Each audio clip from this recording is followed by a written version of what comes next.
बचपन में आपने कहावत सुनी होगी कि नकल के लिए भी अकल की जरूरत होती है, और वो सही साबित हुआ है बिल्कुल नाइट मैनेजर के केस के अंदर। इसकी जो ओरिजिनल सीरीज है वो मैंने देखनी शुरू करी थी, उसका बिल्कुल क्रक्स उठाया गया, लेकिन सिचुएशन चेंज कर दी गई और सर्कमस्टांसेस चेंज कर दिया गया। और सबसे अच्छी जो बात इसमें करी गई है वो करी गई है शान के कैरेक्टर के अंदर, जो मोटिवेटर है कि उसके शैली के एम्पायर को क्यों डिशुम डिशुम करके खत्म करना है। यही सब चीजें आपको देखने को मिलती है। और डिशुम डिशुम तो मैंने बोल दिया, लेकिन इसके अंदर इतनी डिशुम डिशुम नहीं है जितनी की प्लानिंग है।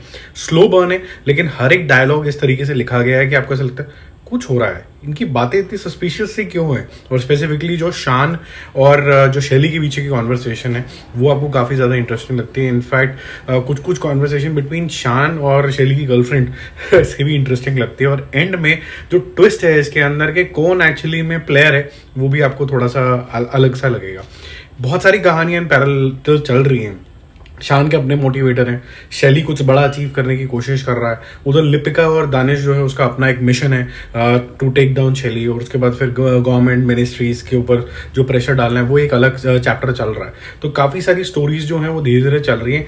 अच्छी चीज़ मुझे सबसे बढ़िया इस सीरीज के अंदर लगी कि ये 3 स्टोरीज चल रही हैं, लेकिन 3 या 4 मैक्सिमम जो हैं आपके किरदार हैं, 6 किरदार है जिन पे फोकस रहता है। तो आपका जो अटेंशन है उनकी तरफ वो ज़्यादा रहता है। ऐसा नहीं है कि बहुत सारे कैरेक्टर इंट्रोड्यूस कर दिए अब लगे रहो हर एक को जस्टिफाई करने के लिए। तो प्रॉपर डेप्थ पे इन कैरेक्टर्स के पास जाया जाता है, क्यों शान किस तरीके से बिहेव कर रहा है वो आपको समझ में आता है। एक चीज़ मुझे बहुत अच्छी लगी, यहाँ पर कोई भी ना जो एक्टर है या फिर विलन जिसको बनाने की भी कोशिश करी है, जैसे शैली को, उसको इंटायरली विलन नहीं बनाया है, नेगेटिव शेड इंटायरली नहीं है। उसकी कॉन्वर्सेशन में उसका लगाव फॉर हिज गर्लफ्रेंड, उसका पूछना हर बात पे कि किस तरीके की वो है, चाहे उसके अंदर कुछ और चल रहा हो, उसके बाद उसके बच्चे के लिए कंसर्न, ये हमने सीजन 1 या पार्ट 1 में 1 to 4 एपिसोड्स, क्योंकि ये वाला एक्चुअली में सीजन 2 और पार्ट 2 तो है नहीं, basically this is 3 more episodes जो 50-50 मिनट के लगभग लगभग हैं। तो उसके अंदर भी यही चीज़ कंटिन्यू होती है, कैरेक्टराइजेशन अच्छा कंटिन्यूएशन है, जहाँ पर शैली इज नॉट एंटायरली विलन,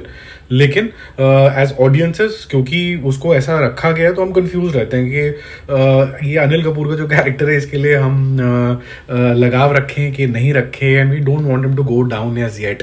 उस तरीके से भी स्टोरी चलती रहती है, तो ये एक अच्छी बात है। शान का कैरेक्टर भी उसी तरीके से है। जिन लोगों ने बहुत ज़्यादा इस तरीके के थ्रिलर्स देखे रहे हैं और वो चाहते हैं कि कुछ ना कुछ ताबड़तोड़ होता रहे, एक्शन भी हो, मार धाड़ भी हो, और जो हमने इसके टीजर के अंदर भी देखा था बहुत मार धाड़ होगी, ऐसा एंटिसिपेशन था कि रेस्ट ऑफ द पार्ट्स में जो एपिसोड्स आएंगे उसमें होगा, इतना ज़्यादा नहीं है। तो जो लोग भी इसको एक्शन के नज़रिए से देखना चाहते हैं थोड़े से डिसअपॉइंट हो सकते हैं।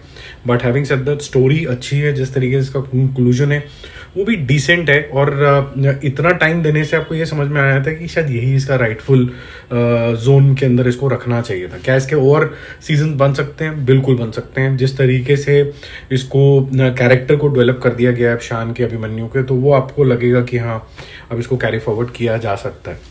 बाकी इसमें अच्छे खासे twist and turn and surprises भी हैं। बैकग्राउंड म्यूजिक बहुत अच्छा है मेरे लिए। आई थिंक इस पूरे जो नेक्स्ट मैंने पार्ट देखा है इसके 3 एपिसोड में, जो विनर है सबसे बड़ा वो है डायलॉग्स। क्योंकि जैसे जैसे वो बात कर रहे होते हैं कुछ लगता है कि यार एक दूसरे को जान तो नहीं गए हैं इनकी सच्चाई, लेकिन जाने भी नहीं है, और कुछ लोग जान भी चुके हैं। तो वो सारी जो चीज़ें हैं वो आपको बहुत इंटरेस्टिंग लगती है, आपको एंगेजिंग लगती है।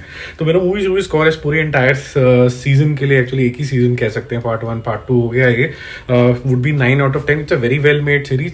आदित्य रॉय कपूर की बहुत तारीफ करनी होगी, he has acted very very well. शैली और उसकी गर्लफ्रेंड यानी अनिल कपूर और उसकी गर्लफ्रेंड भी बहुत ज़बरदस्त है।